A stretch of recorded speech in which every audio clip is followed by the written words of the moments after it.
সবসময় নিজেকে ছোট ভাববেন, অন্যকে বড় দেখাবেন। সুবহানাল্লাহ। আর একটু জোরে বলা যাবে?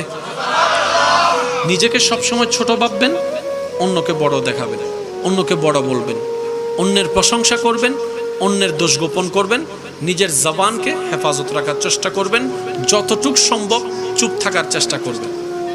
মনে রাখবেন এই দুনিয়া একদিন ফানি হয়ে যাবে, কিচ্ছুই থাকবে না।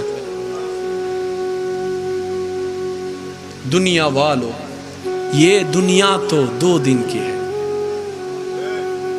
गुजर जाएगा दिन गुजर जाएगा रात।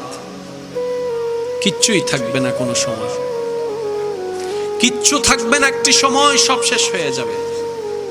আমরা যদি রবের প্রিয় হয়ে কবরে যেতে চাই, ঈমানের পাশাপাশি আমাদেরকে যেই জায়গায় সবচেয়ে বেশি ফোকাস দিতে হবে সেটা হচ্ছে আমাদের চরিত্রের দিকে। আমাদের উঠা বসা